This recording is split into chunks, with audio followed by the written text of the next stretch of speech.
What is up, you guys? Hope you're having an awesome day. I'm your host, Ayman Hassan, and welcome back to another video. Now, this series is screwed up on so many levels. Part 1 of the series showed you guys without a doubt that isolation leads to people doing questionable and deadly things, and sadly, those situations are not few and far between. They are really not. They are common, and that's just not what we're here for, is it? With many countries in the world being in self-isolation right now, this increased isolation is just not good for our local psychopaths. So let's just get straight into it. These are the top 10 scary things people have done in isolation, part 2. Starting us off with number 10 is the Sandy Hook shooting. Back in December of 2012, tragedy struck when 20-year-old Adam Lanza killed his mum and then went to the school and shot 20 more children as well as 6 adults before finally shooting himself in the head. The school shooting devastated us all, but what caused Adam to even do this? According to the Times newspaper, Adam was a very isolated person. During school, he would do everything possible to avoid attention, basically acting like a fly on the wall. Hands glued to his sides at all times, classmates couldn't even remember much about him other than the fact he was undeniably uncomfortable in any social situation. And research has shown that mass shooters are usually people who are isolated from their peers and their family members. As an adult, Adam was barely a presence online, he barely left any footprints in his tracks, he wasn't even in the yearbook the year he graduated, so I mean, who even was this boy? Coming in at number 9 are the Icebox murders. Back in 1965,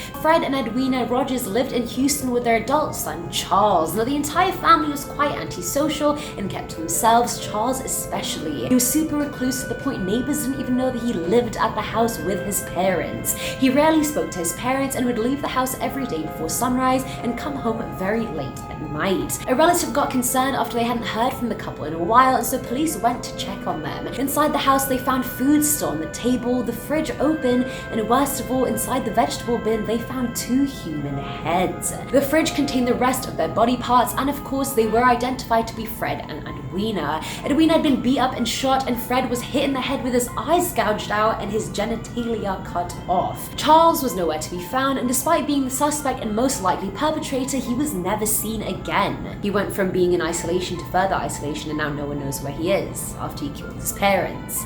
At number 8, we have James Holmes. Back in July of 2012, James Holmes went inside a Century 16 movie theater during a showing of The Dark Knight Rises and opened fire. He set off tear gas grenades as well and ended up killing 12 people and injuring 70 others. It was known as the deadliest shooting that took place in Colorado since the Columbine High School massacre back in 1999. James was shortly arrested in his car after the incident and pleaded not guilty by reason of insanity and isolation mainly. The New York Times described him as a solitary figure, always alone as he bought beer and liquor at neighborhood shops. He lived alone and had been depressed for most of his life, and I feel like a lot of people have as well, but we don't murder people. He was described as having too much time on his hands, and he himself described himself as quiet and easygoing. But he also committed a mass shooting after being in isolation from society for so many years, so I mean, are we really gonna trust anything that comes out of this guy's mouth? Probably not. A, I'm sad for the people that died that day, and B, I'm very sad that this happened during The Dark Knight Rises, which is one of my favorite movies of all time.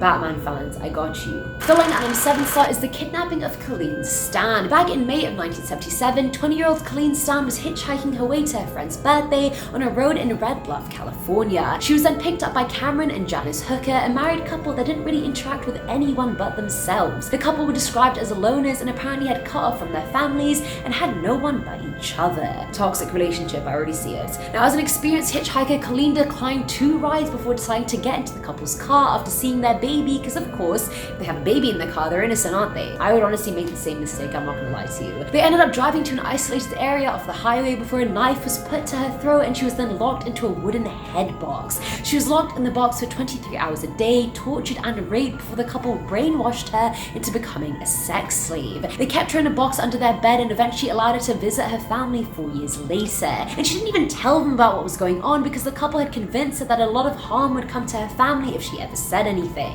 Eventually, Cameron tried to make her his second wife, after which he finally fled, and Janice ended up just turning him into the police with the 0 repercussions on her end. Honestly, if I was her, okay, I wouldn't even be in that situation, but if I was her, would I turn my boyfriend in, my husband in? Now at number 6 are Mr. and Mrs. Williams. At the end of March, we were already pretty deep into isolation. 69-year-old Welshman Anthony Williams appeared in court after apparently committing the first self-isolation murder. The couple had been in isolation for a long time, so they were both at at high risk, and they'd both been retired for many years. The couple had been married for 44 years and had apparently gotten into an argument before Anthony strangled her to death. How does that even happen? How do you randomly, after 44 years of marriage, and a good marriage at that, just kill your wife?